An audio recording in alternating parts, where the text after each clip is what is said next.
vaincre ton ennemi, apprends à le connaître. Mon ennemi, il a un nom, VIH, le virus du sida, celui qui détruit les cellules du système immunitaire. Vous savez, le système immunitaire, c'est l'armée dans votre corps qui repousse les invasions de microbes qui pourraient vous mettre KO. Le VIH tuant les soldats qui sont au front, plus personne pour défendre l'organisme. Et les patients atteints de sida sans traitement meurent de maladies dites opportunistes. Opportunistes parce qu'elles profitent de l'affaiblissement du système immunitaire causé par le VIH pour se développer. Alors, voyons en détail comment se passe l'infection. Imaginons ensemble que le système immunitaire, c'est une cité universitaire. Et les cellules immunitaires, les studios qui composent la cité. Le VIH, un squatter. Ce virus, il est sans gêne. D'une, il a une clé qui lui permet de rentrer dans pas mal de studios.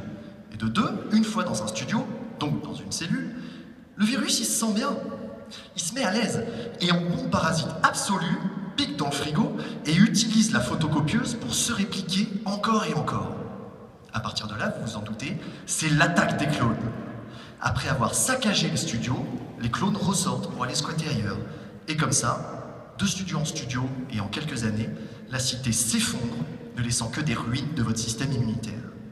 Mais la nature est bien faite, et notre corps dispose de plusieurs systèmes de défense face au VIH.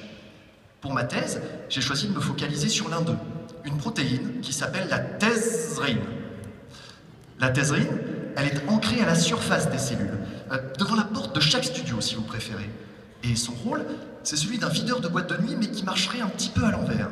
C'est-à-dire qu'il laisse rentrer les virus dans la cellule, sans problème. Par contre, quand ceux-ci veulent ressortir, clac, il les attrape par la manche, leur dit « Toi, tu bouges plus ». Et ça, croyez-moi, ça concourt à la propagation de l'infection. Alors là, vous pourriez me dire « Pacini, c'est bien joli ce que tu nous racontes, mais si c'était vrai, l'infection pourrait pas se propager et on parlerait pas de sida. » Oui. Mais en fait, non. Le virus se défend à son tour. Pour arriver à se propager efficacement malgré l'intervention musclée de la thésrine, le VIH, en bon et vicieux stratège qu'il est, manipule la cellule pour qu'elle détruise elle-même ce vigile qui monte la garde à sa porte. C'est machiavélique.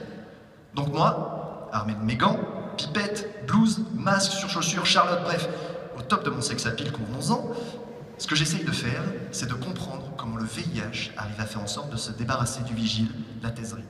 Car c'est en comprenant comment fonctionne le virus que l'on arrivera à terme à l'éradiquer. En attendant, ça fait 30 ans que l'on parle du sida et qu'il est encore là, on ne répétera donc jamais assez. Faites comme ces deux charmants personnages et protégez-vous, quitte à me mettre au chômage.